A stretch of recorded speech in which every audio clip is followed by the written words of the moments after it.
Lecture 9 in the series The Middle East on the Move, Forward or Backward. It is almost time for you to place your bets on whether the Middle East is headed forward or is it retreating backward. But who will decide? In prior lectures, we reviewed the mega trends that will affect the Middle East in the next few decades. We also examined the current dynamics and conditions in the three countries in the Middle East that, if left to their own devices, seem to already be charting a path forward through regional cooperation and collaboration, all the while major conflicts and environmental and humanitarian crises are still raging in the region. It is too early to place your bets. In my opinion, not if the countries in the Middle East were to be left alone to face the challenges. But wait, this lecture focuses on the strategic interest of the world powers, the United States, China, and Russia, and even Turkey, who consider the Middle East a strategic sandbox and are watching every move to calculate how much stock they are planning to buy in the Middle East and how it will advantage their strategic interests. Chances are that the Middle East will not be left alone to its own devices, and what China, Russia, and the United States' engagement in the Middle East will look like. So maybe it's better to hold your bets, as the superpowers have proven before that meddling in the Middle East has, for the most part, resulted in setbacks to the region rather than progress. In prior lectures, we projected the future, reviewed the origins and modern history of the Middle East. We followed the major developments in the region, and it's now time to assess the consequences and predict the future of the Middle East, forward or backwards. Who will decide the future of the Middle East?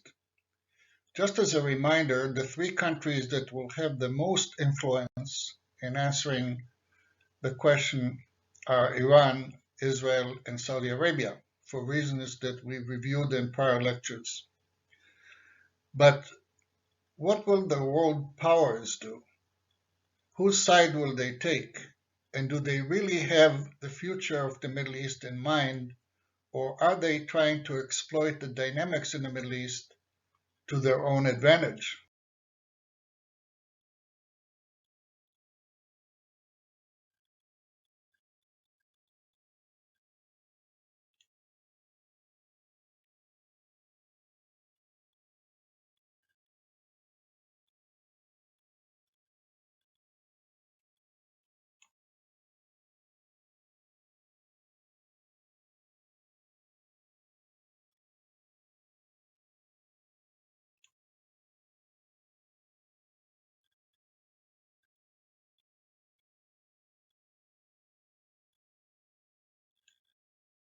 The virtual political, diplomatic, and military retreat of the United States from the Middle East opened the door for China to become a major player in the Middle East.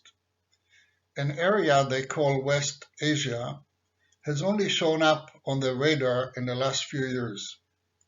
From a geographical and strategic point of view, the Middle East is critical to facilitate the reconstruction of the Silk Road and is a perfect target for the Belt and Road Chinese strategy that is already in full force in Central Asia, and as you can see already in the Middle East.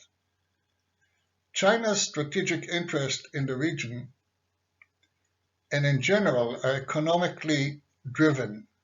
Not only are the infrastructure projects fueling the otherwise slowing Chinese economy, but as importantly provide direct or indirect control over the ports and waterways of the Middle East that allow Chinese supply chains to export and import goods uninterrupted.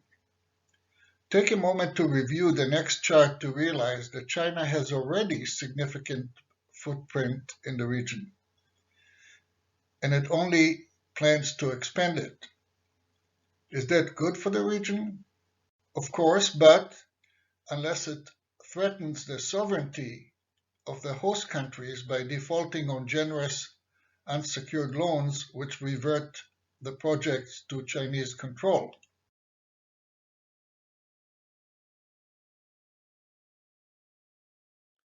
So what is China up to in the Middle East, and what does it want?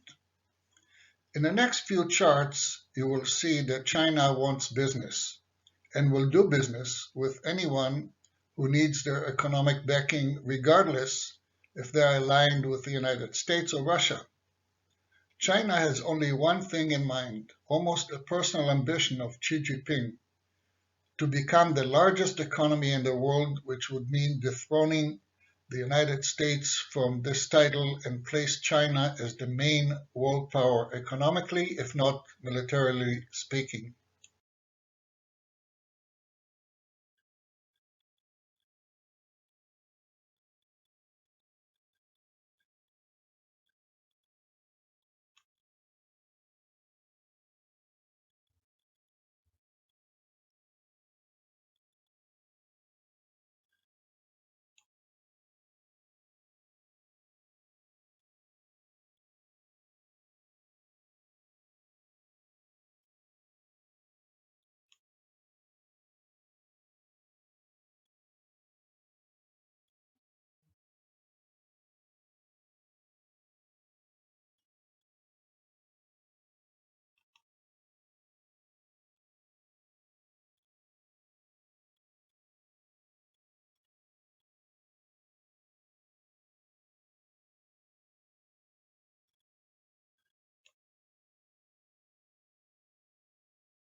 So China's presence in the Middle East has dramatically changed over the decades. And what is going to happen over the next couple of decades, over the next 20 years or so, will have huge ramifications for businesses in the Middle East, and it will have big implications for the competitive landscape and how companies actually operate here.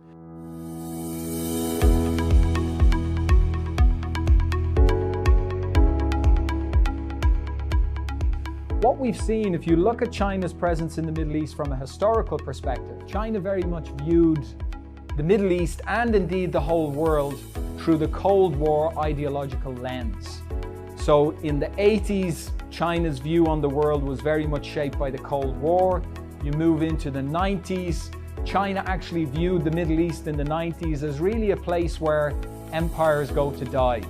You move into 2000, and what China recognized is that the Middle East needs to be treated in geostrategic terms. They're recognizing that they're bringing huge quantities of energy supplies from the Middle East, but at the same time, they want to have what is called a free rider policy.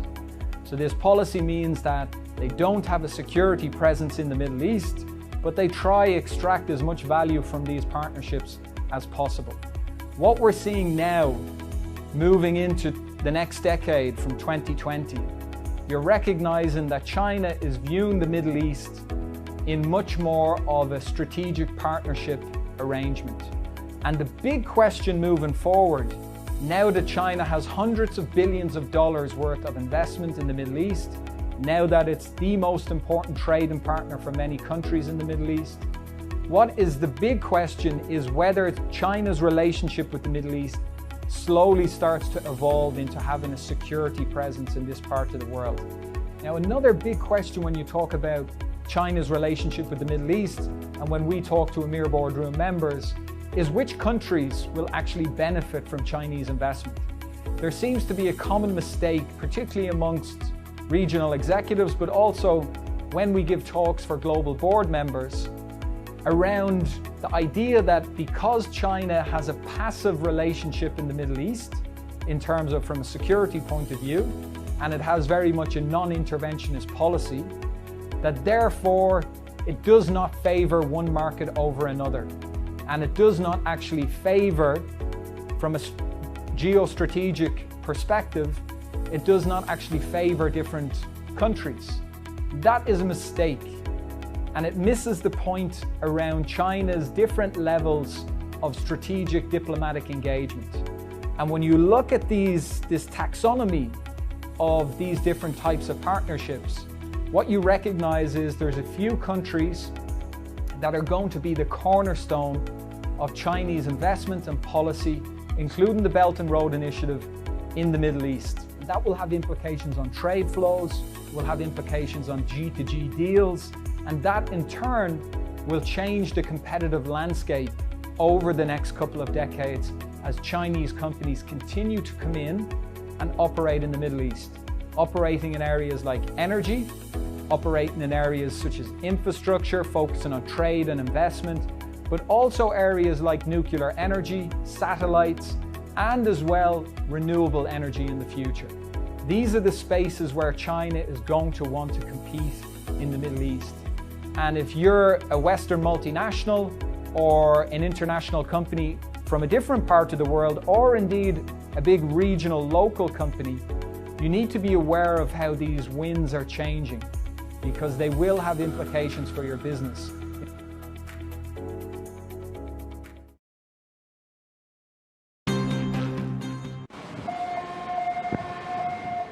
From the cranes in Dubai's main cargo port to the brands on the containers, Beijing's Belt and Road Initiative is leaving its mark on the Gulf.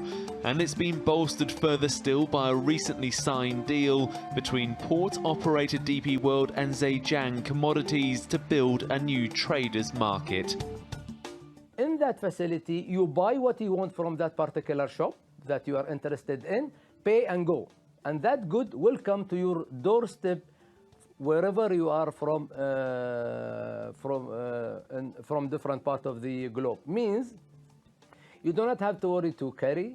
You do not have to worry about clearing or forwarding. You don't have to worry about paying duties, packing, transporting. All that gonna happen within the traders market. A stretch of nearby desert will become a cluster of global businesses, from household goods to cosmetics and energy, all under one roof. Freight trade between China and the UAE is already fairly well established, but this deal to set up a traders market some 3 square kilometres in size here in the Jebel Ali port and free zone in Dubai is set to add another dimension.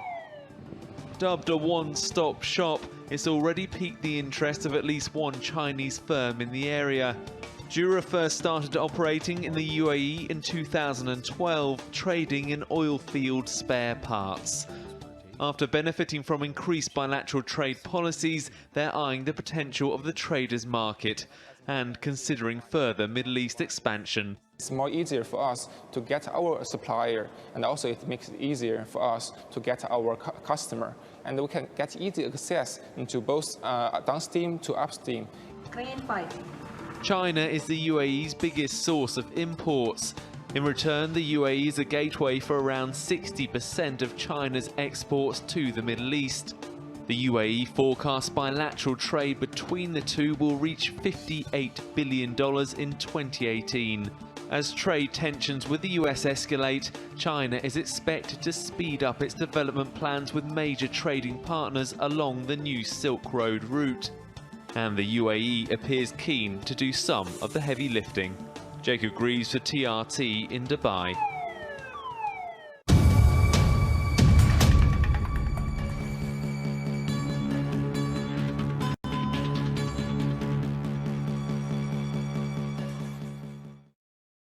In summary, China has significantly increased its economic, political, and to a lesser extent security footprint in the Middle East in the past decade, becoming the biggest trade partner and external investor for many countries in the region. China still has a limited appetite for challenging the US-led security architecture in the Middle East or playing a significant role in regional politics. Yet, the country's growing economic presence is likely to pull it into wider engagement with the region in ways that could significantly affect European interests. Europeans should monitor China's growing influence on regional stability and political dynamics, especially in relation to sensitive issues such as the surveillance technology and arms sales. We now turn our attention to Russia, or just as in China, to the strongman, Vladimir Putin.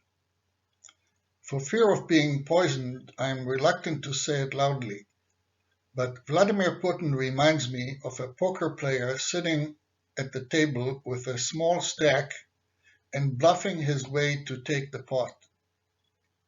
Russia, by any measure except possibly militarily, and by its landmass, has little to no credentials to join the table where China and the United States are playing. But don't tell that to Putin, whose life ambition is to restore Russia's standing in the world back to the bipolar, maybe now with China, triple polar Cold War world order, and restore the sphere of influence, if not the actual territory of the Soviet Union. Therefore, Russia cannot but pretend to play a major role in the Middle East, not only as a gateway to Central Asia, but to influence its future to its advantage without risking paying an economical or military domestic unrest price.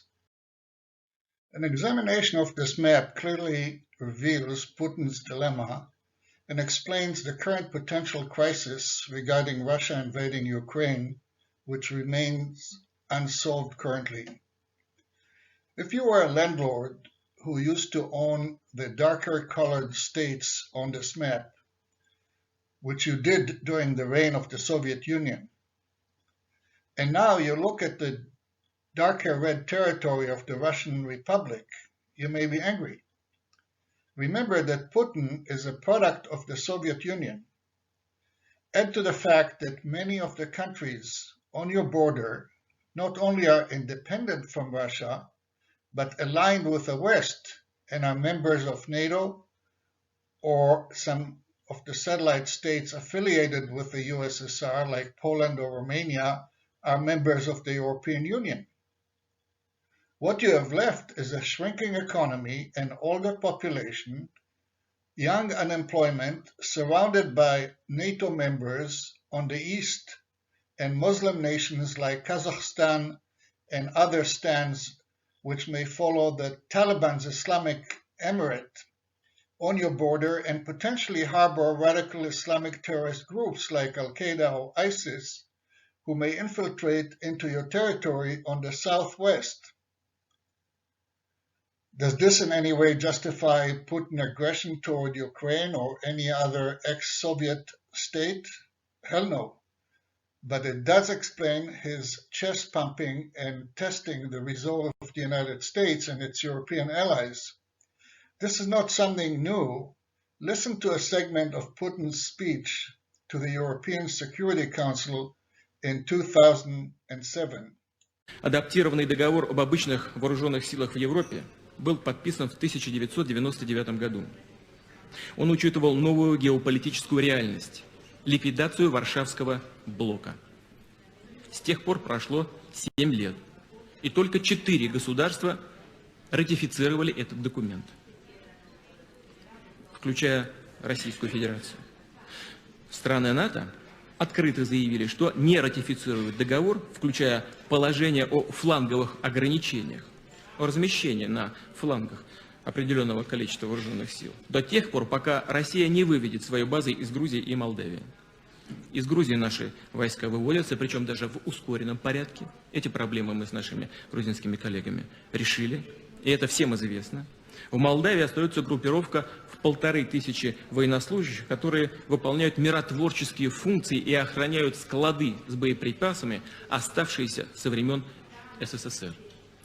И мы с господином Соланой обсуждаем постоянно этот вопрос. Он знает нашу позицию. Мы готовы и дальше работать по этому направлению.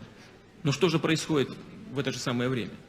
А в это самое время в Болгарии и Румынии появляются так называемые легкие американские передовые базы по 5000 штыков в каждой.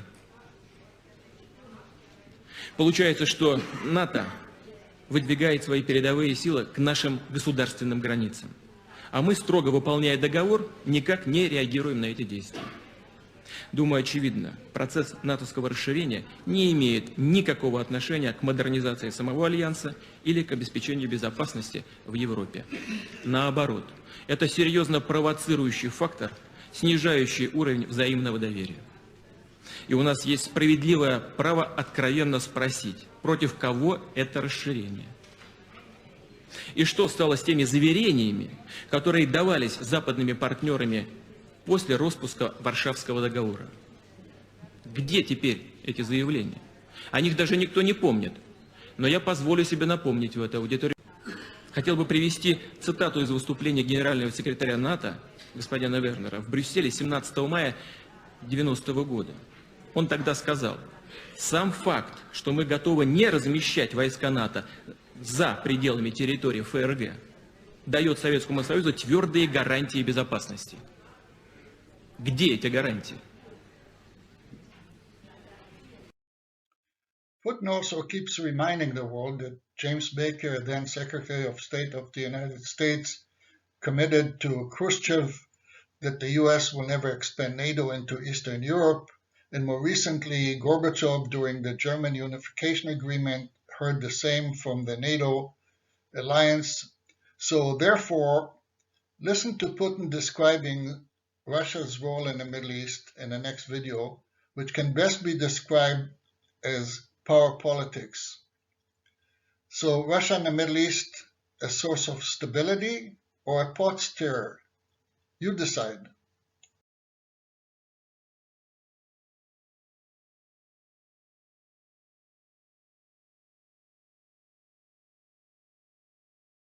What exactly is Russia's role in the Middle East? While the Kremlin has often tried to pride itself as being a peacemaker in the region, recent history has shown reality is much more nuanced. In its fight against Syrian rebels, Bashar al-Assad's government has been able to rely heavily on Russia's backing. Time and time again, the country has expressed its support for the Syrian regime, backing it politically, economically, and militarily. A report by the New York Times alleges the Russian army has been carrying out bombing campaigns on rebel-held hospitals, including the bombing of 4 medical facilities in the space of 12 hours last May. On the diplomatic front, though, Russian President Vladimir Putin has often portrayed himself as a peacemaker, defending Syria's territorial integrity and criticizing military conflict in the region. Everyone who is illegitimately on the territory of any state, in this case the Syrian Arab Republic, must leave this territory. This applies to all states. But Turkey's military assault on northern Syria, paired with the US's withdrawal from the region, could cause relations between Turkey and Russia to turn sour. Until now, the two countries have been working together with Iran as part of the Astana Group, with the trio working toward conflict resolution in Syria. Since the military operation began, Russia has once again reiterated the importance of the respect of territorial integrity. But a long-term operation coupled with Turkish troops occupying parts of Syria, for example, could see the Kremlin depart from its usually more measured rhetoric.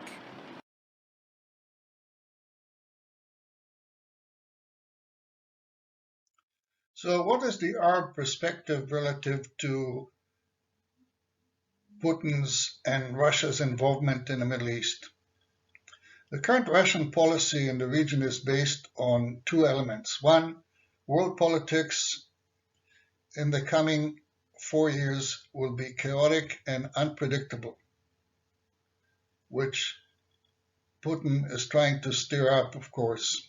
Number 2, a conviction that the United States policy will lead to a diminished presence in the Middle East, to its diminished presence in the Middle East. And although the Biden administration is reviewing Washington's foreign policy approach, Russia believes that the process will reduce U.S. focus on the Middle East. And both these elements are likely to provide Moscow with an opportunity to expand and enhance its standing in the region. So now what's the Israeli perspective on Russia's position in the Middle East? Well, seeing itself as part of a Western camp and a close ally of the United States in the Middle East, Israel does not view Russia as an adversary. The two countries dissent on many core issues in the Middle Eastern policies, but prefer to focus on an agreeable agenda. You have to remember that 1 million Russian-speaking citizens who repatriated to Israel after the disintegration of the Soviet Union contributed to the development of intense people-to-people connections between Israel and Russia, including economic and cultural cooperation. Therefore, the national strategic narratives of the two countries are interconnected. The Israelis cherish the Soviet-Russian role in the defeat of Nazi Germany and stopping the Holocaust. The Kremlin appreciates the Israelis speaking loudly on this matter, as the victory entitles Russia to an exclusive international status.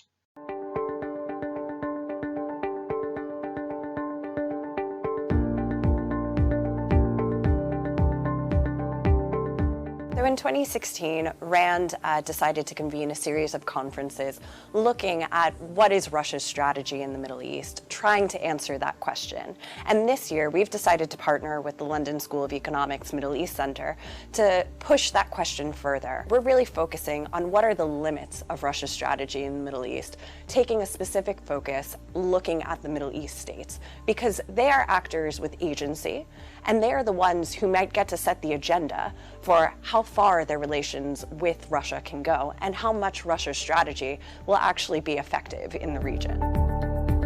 I believe that Russia has primarily a financial interest in the GCC because after the 2014 crisis in Ukraine, Russia is looking to replace some of the European investors that pulled out of Russia with investors from the East, specifically from the Gulf.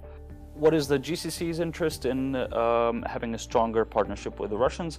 I believe it has to do with the fact that the Gulf countries are struggling to interpret America's policy on many issues related to the Gulf, and they think that their relationship with Moscow is that sort of leverage that they can use against the Americans to make the Americans more committed to a partnership with the GCC. I think one of the most interesting and least discussed aspect of the GCC-Russia relationship is actually the stance, especially on the part of the UAE and Russia, towards political Islam. So in 2016, the UAE's Taba Foundation and the Chechen leader put on a conference in Grozny which sought to define Sunni Islam and what being a Sunni Muslim really means. Notably, they excluded Salafism, Wahhabism, and Deobandism from this definition.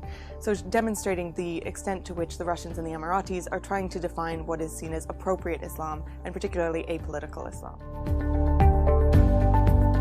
Iraq is everything Moscow would want to not see in the Middle East.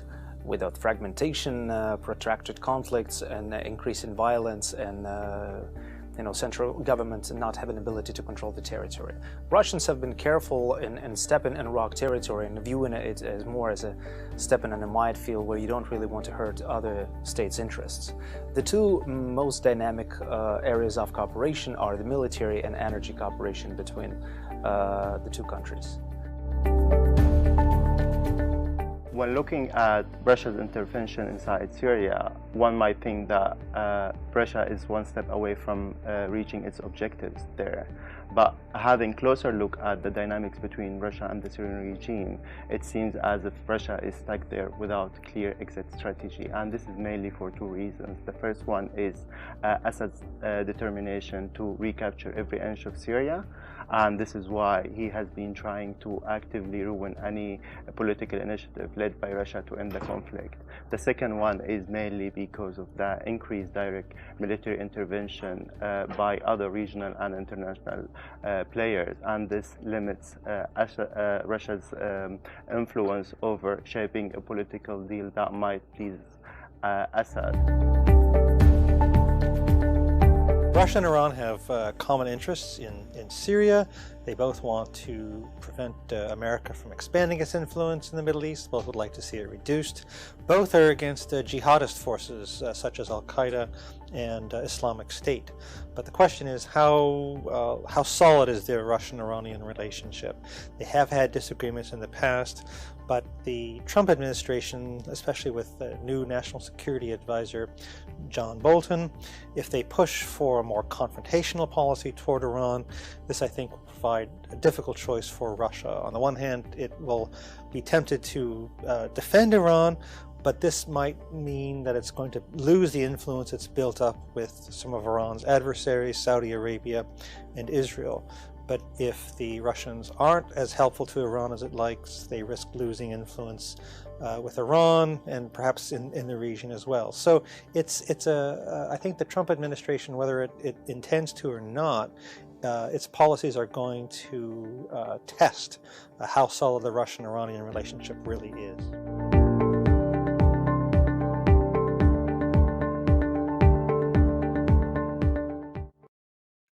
So if both Russia and China are pursuing their strategic interest in the Middle East, then the question is the Middle East a conflict zone between China and Russia? Now, from Russia's point of view, Vladimir Putin has adopted a more aggressive approach toward positioning his country in the international arena. Putin sees the Middle East as critical to Russia because security challenges originating in the region influence the Russian sphere of influence. Russia began its campaign in Syria, for example, in September 2015 with the deployment of troops. Russia carried out airstrikes against these targets, and Russian special operations forces and military advisors were deployed to Syria as well. On the other hand, China, historically, the Middle East, or Western Asia, as the Chinese foreign minister terms it, has been a low to middling importance to Chinese foreign policy.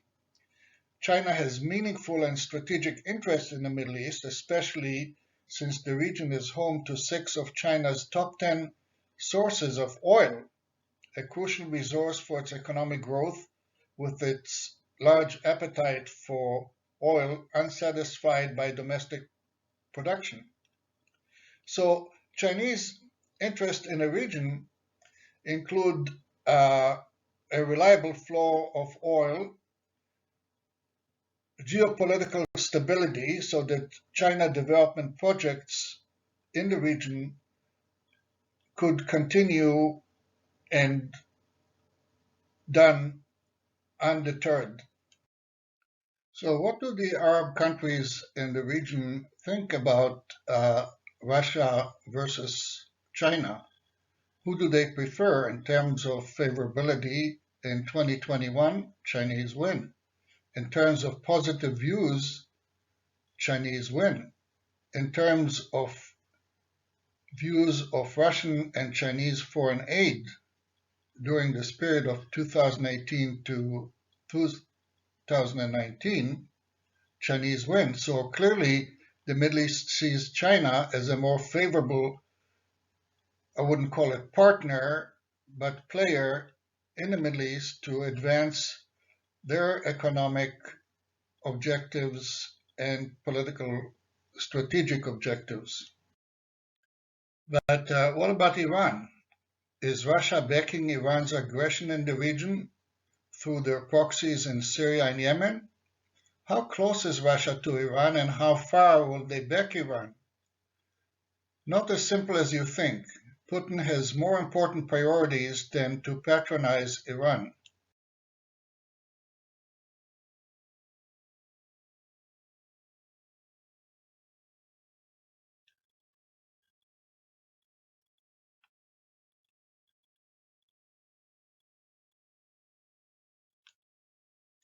Before we turn our attention to the United States, let us spend a minute to mention Turkey, headed by the strongman Erdogan. Like Putin and Xi Jinping, Erdogan's dream is to restore the Ottoman Empire in the region and to crown Turkey as the official leader of the Sunni Islam world in the region and beyond. All these strongman autocrats, dictators, have enormous egos and bombastic ambitions. I guess it comes in their job description. Turkey meddled in a Syrian civil war, mainly to drive the Kurds away from their border. it is taking the side of the UN-recognized Libyan government in opposition to Russia, Egypt, and the United Arab Emirates, who support Haftar rebels, but that's about it. In the meantime, Turkey is a mess. Its economy is tanking, inflation is out of control, the currency lost some 90% of its value, and Erdogan's popularity is at an all-time low. So Turkey will not play a significant role in the region for quite a while.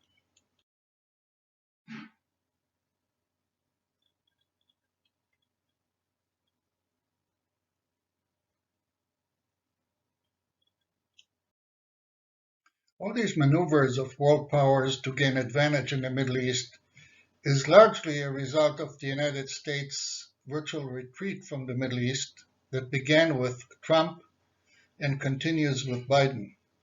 The United States, who used to provide a security umbrella and acted as a peace broker in the Middle East, is no more.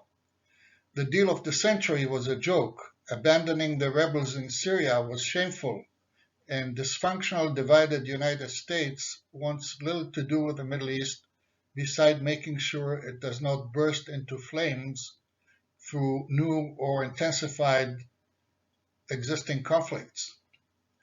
But credit must be recognized where credit is due, and the normalization of relations between Israel and the Gulf states brokered by the United States may have been a game changer that will be credited with vaulting the region forward.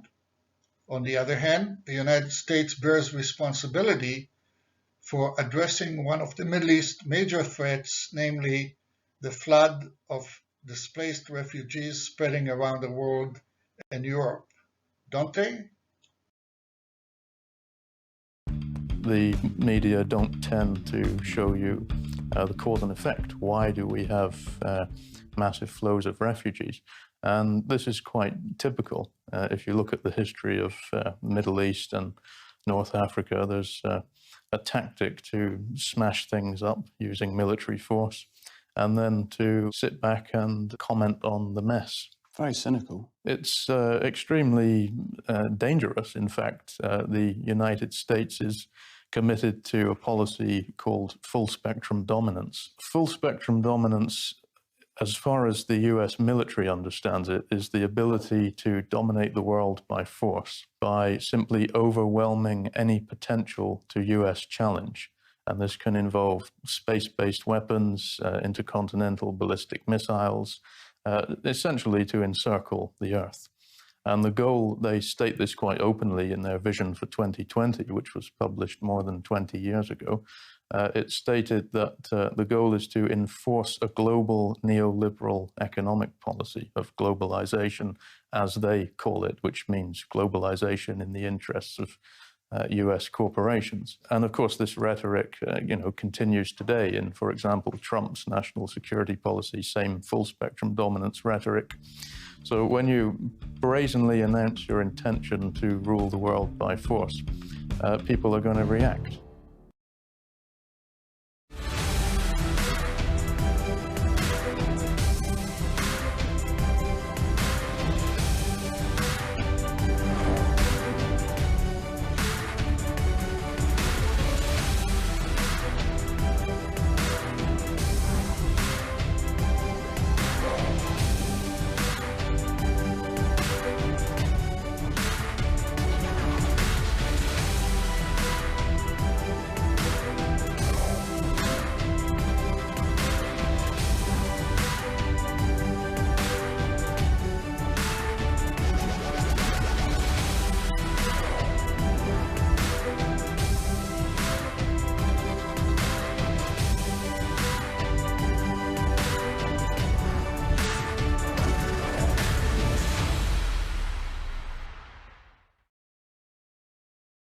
President Biden is getting a lot of advice as to how he should respond to Russia's Middle East strategy in particular, but also to China's.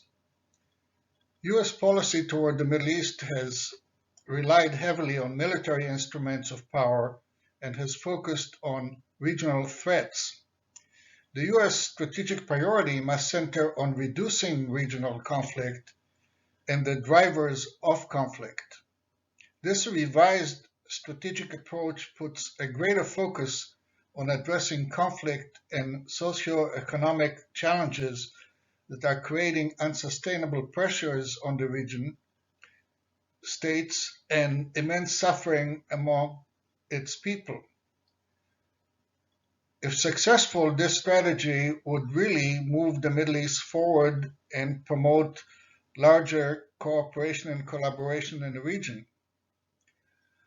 For one, shifting resources from the current heavy reliance on military tools to a more balanced approach that prioritizes economic investments, governance, diplomacy, and programs focused on people. And number two, favoring a long-term time horizon to reduce regional conflict and support growth and development, even at the cost of short-term risks. But is that the United States? All indications are that that kind of thinking, with midterm election coming up in less than a year, that's good advice, but we'll have to see. More importantly, working multilaterally with global and regional partners to address the challenges may be the way for the US to go while it's so busy dealing with its internal divisions, the pandemic, and other challenges, mainly domestic. As you can see, the destiny of the Middle East, if it were to be stable and marching forward, or become disabled and retreats into more conflicts and environmental and humanitarian disasters, will affect what for the time being is an opaque Middle East strategy by the United States in the face of what the United States considers far more important priorities, largely domestic and elevating competition with China to the top of Biden's administration foreign policy priorities. As is inferred in this chart, the wait and see attitude toward the region is like playing four-dimensional chess, waiting for the opponents to make the next move.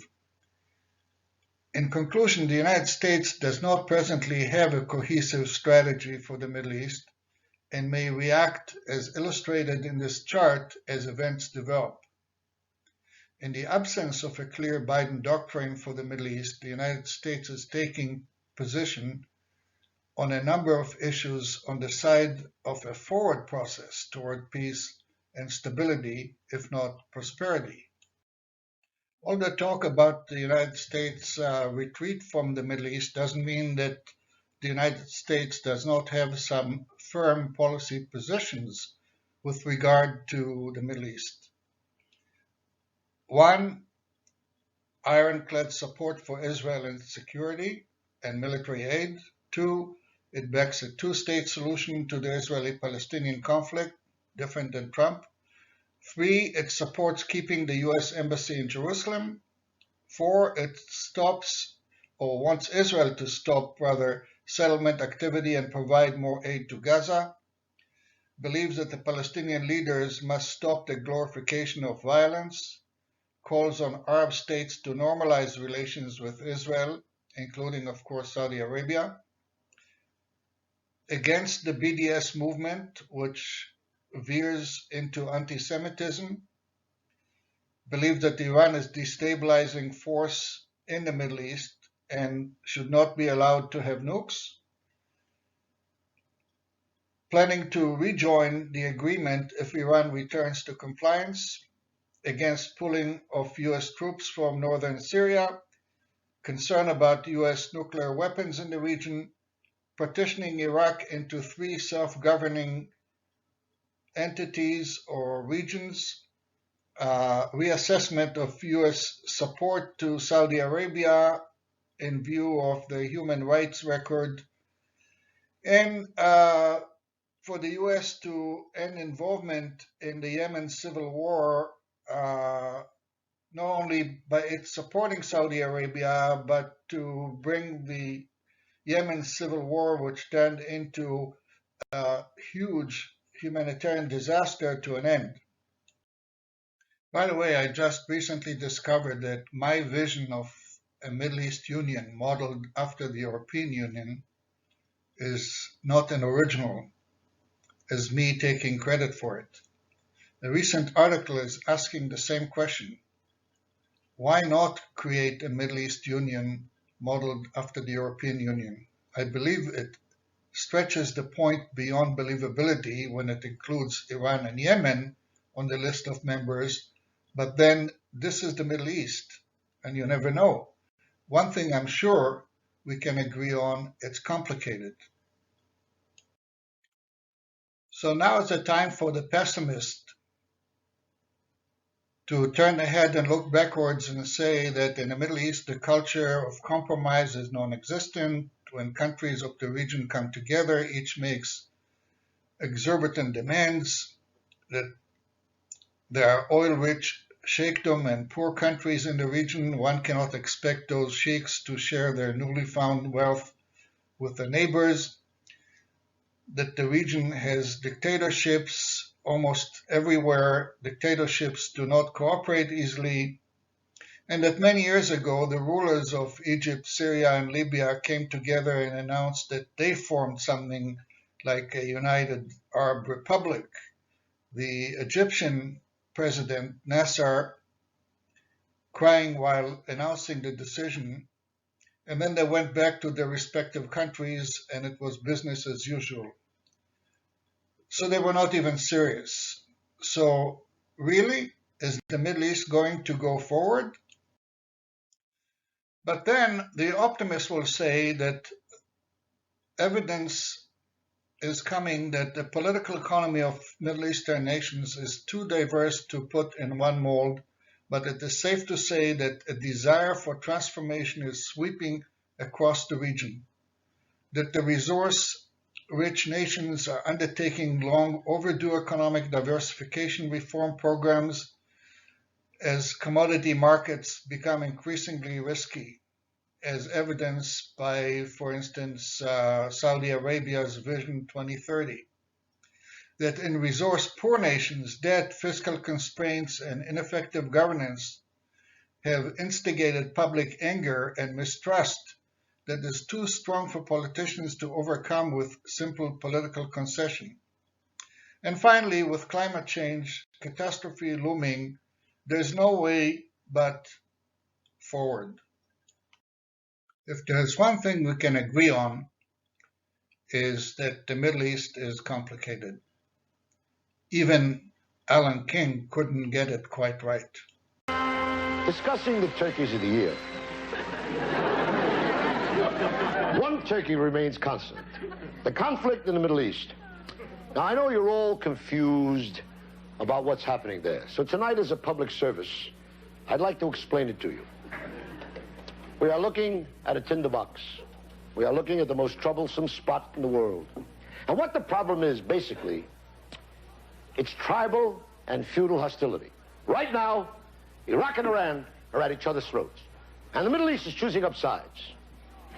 It all started when the Shah was kicked off the peacock throne. I know you've all read that the Shah's son in exile, the young Pahlavi, declared himself the new Shah of Iran, to great acclaim. His mother applauded. When the Shah fled, he was replaced by Bakhtiar, who was immediately replaced by Bani Sadr. Now, Iran is being ruled by the Ayatollah Khomeini, who during the Shah's reign lived in Paris. Some people say that the Ayatollah has a few strands missing from his flying carpet.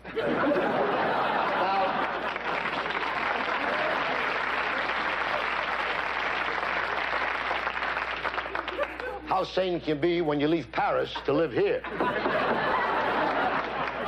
Now, Iraq is being run by Saddam Hussein. He went to school in America and was voted the man most likely to invade Iran.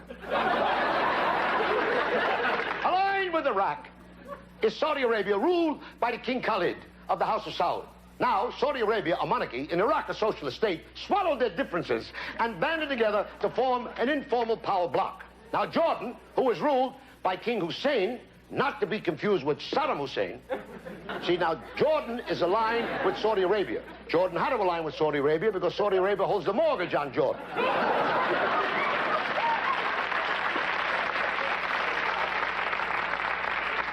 Syria is ruled by Hafez al-Assad, not to be confused with Bakhtiar or the Bani Sadr.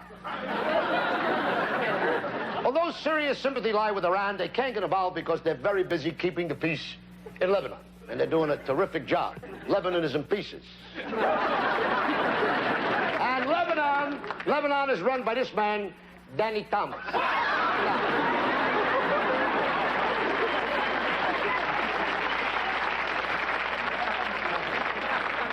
Not to be confused with the King Khaled, although they share the same nose. We'll get to Israel in a minute, which is what they'd all like to do. Israel and Egypt, in the Camp David discords, signed a peace treaty. Egypt is run by Anwar Sadat, not to be confused with Saddam or Hassan. Israel is run by Menachem Begin, who now calls himself Menachem Reagan.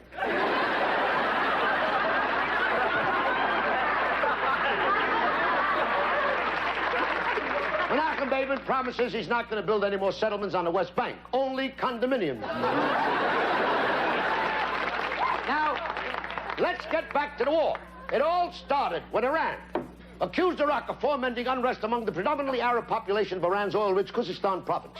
Iran then called upon Iraq Shiite Muslims to overthrow the Saddam government, which is dominated by Sunni Muslims. Are you writing all this down? For those of you who tuned in late, you got Iraq being supported by Jordan, Saudi Arabia.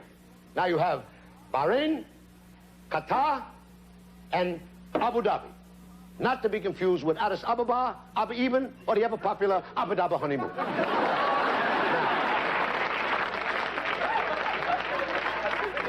Let's not forget the tiny nation of Kuwait. Kuwait? Kuwait. Kuwait. All they're interested in is pumping oil. They have to get their oil through the Straits of Hormuz, which is controlled by Oman, which is ruled by the Sultan Qaboos. What the hell is he dressed up for? Oman's got 11 people and a goat.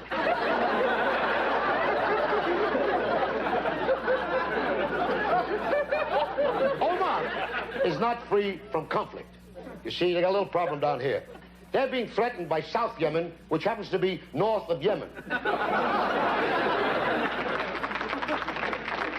Yemen is very famous as the fashion center of the Middle East. They make all the designer clothes for Yasser Arafat. Not to be confused with Ringo Starr. Arafat has promised not to shave until the Saints win the Super Bowl. Now, on the side of Iraq is another great Arab nation, Russia, who's been arming Iraq for 20 years. Now, it stands to reason Syria, which hates Iraq's guts, also made an arms pact with Russia.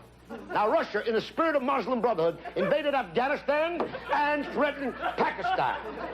Now, the Pentagon, moving swiftly, counteracted this massive deployment of Russian troops by sending 4 airplanes to Saudi Arabia with hearing devices.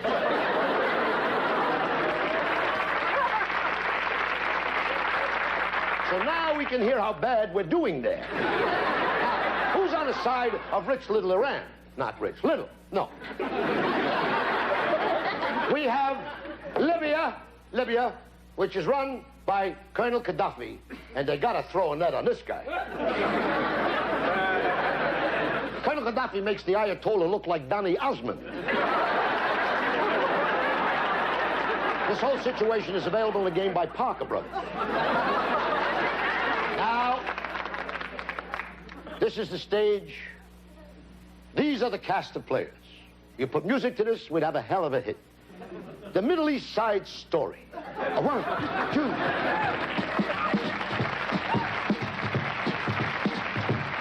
We got Saudi Arabia, Iraq, and Iran. Libya, Algeria, Qatar, and Oman. South Yemen, which is north. Yemen, which is south. We don't leave Syria or Lebanon out. Morocco, Jordan, Egypt, too, and the little Dubai and the Abu Dhabi do. There's King Hassan and the two Hussein and the Caliph who keep runs Bahrain. Nachem Bacon and Wassalet, Bani Saba, Khomeini, and the Khalid who's the king of Araby. All the folks who cruise down the Straits of Hormuz gotta pay their dues to the Sultan Qaboos. But forget their name, they'll be changing soon on the Abu Dhabi.